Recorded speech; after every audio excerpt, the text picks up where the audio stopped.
Untuk yang nasab daripada Ubaidillah, Ubaidillah yang dibahas tadi, itu udah jelas. Ini cari popularitas saja. Nah, siapa orang ini dan siapa orang-orang dulu? Ya, ngajak debat ada di mana, di medsos. Siapa kan mau berdebat? Ente perlu belajar bukan berdebat. Ini perlu belajar. Jadi begini, kalau berbicara masalah fikih, itu harus orang menguasai fikih, usul fikih, qawaid fiqhiyah. Kalau berbicara masalah hadis, itu harus tahu ilmu hadis, usulul hadis dan lain-lainnya.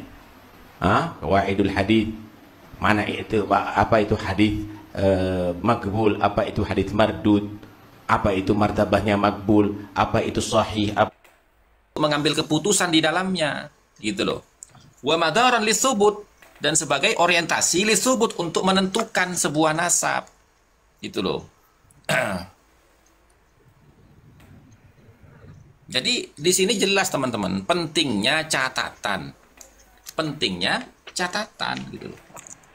Jadi orang yang menolak adanya catatan kitab sezaman sebagai salah satu metode pengisbatan nasab, ya toh, itu orang yang tidak paham ilmu nasab berarti, gitu loh. Dia maunya harus tertulis gitu ya, harus tertulis, padahal harus ditakwil juga itu yang apa namanya, kata-kata yang enggak, mereka maunya bukan tertulis, mereka maunya kita menerima begitu saja tanpa adanya catatan. Yang penting sudah syuhra istifadhah, itu berarti kan salah dia. Apalagi syaratnya syuhra istifadhah itu harus tawatur. Tawatur itu apa? Harus berkesinambungan. Tawatur itu adalah kata lain daripada abdal. satu lagi ada mu'arid, Gus. Ada mu'arid. Oh iya, syaratnya 4 gitu loh. Begitu teman-teman. Satu lagi yang dari kemarin saya ingin tanyakan sama Gus Hasan. Sebenarnya ada nggak kriteria seorang nasabah itu dikatakan dia ahli nasab, Gus? Begini ya. Ketika kita mau bicara siapa sih ahli nasab itu, maka kita jelaskan dulu bahwasanya yang disebut dengan ahli nasab itu ada beberapa tingkatan. Gitu loh. Adapun seperti kami-kami ini, seperti Kiai Maduddin, seperti Kiai Ja'far, seperti Kiai Ghalib, itu semuanya adalah mubahis. Semuanya itu mubahis, gitu loh. Mubahis itu bagian dari an-nasabah, gitu loh. Tapi nggak bisa mengisbat gitu ya? Nah, untuk semua itu bisa mengisbat, gitu loh. Bisa mengisbat semua itu. Yang penting isbatnya tadi diterima enggak oleh para ulama. Nah, diterima dan tidaknya itu ditinjau dari mana? Ditinjau dari qaedah yang digunakan. Kalau kaedah yang digunakan itu tidak menyelisihi daripada kaedah-kaedah penetapan nasab, maka tentu semua ahli nasab itu akan menerima. Gitu loh. Nah, sekarang kita balik bertanya. Kalau memang Ba'alawi ini ketersambungan nasabnya itu sudah memenuhi kaedah-kaedah di dalam pengisbatan nasab, kenapa nakoba-nakoba internasional tidak kunjung memberikan syahadah isbat nasab? Padahal sudah 3 abad kan? Itu loh pertanyaannya teman-teman. Jadi memang Karena kalau gini, orang memang tidak punya syahadah isbat nasab, tentu ketika ditanya mana syahadah isbat nasabmu, jawabannya itu pasti akan muter-muter kayak terenggiling gitu loh.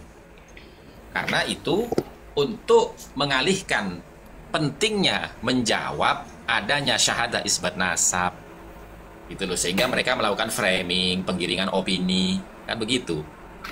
Orang itu bisa dikatakan berilmu ketika dia menguasai salah satu di antara disiplin keilmuan kan. Ya kan? Oke. Nah sekarang Kiai Imad itu bisa nggak disebut sebagai an-nasabah dalam peringkat yang masih level mubahis misalkan, yang paling rendah lah gitu. Bisa. Kenapa? Karena beliau ketika kita membaca tulisan-tulisannya itu, referensinya bisa terkonfirmasi. Oleh apa?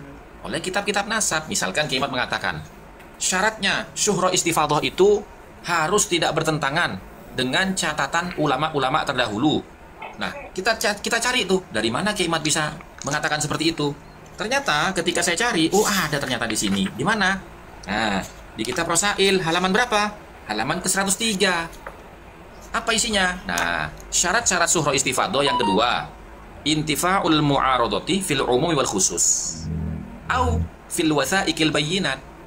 Ya, jadi kalau ada keterangan di dalam kitab-kitab yang terdahulu yang menyelisihi pengakuan daripada syuhro istifadahnya, maka syuhro istifadahnya batal. Nah, ini dibaca nggak oleh mereka? Kenapa ini nggak dimasukkan dalam bukunya? Ketika menjelaskan bahwasanya Kiai Imad itu membuat metode yang salah. Wong syuhro istifadah kok harus terkonfirmasi oleh kitab terdahulu? Loh, memang ada catatannya di sini loh.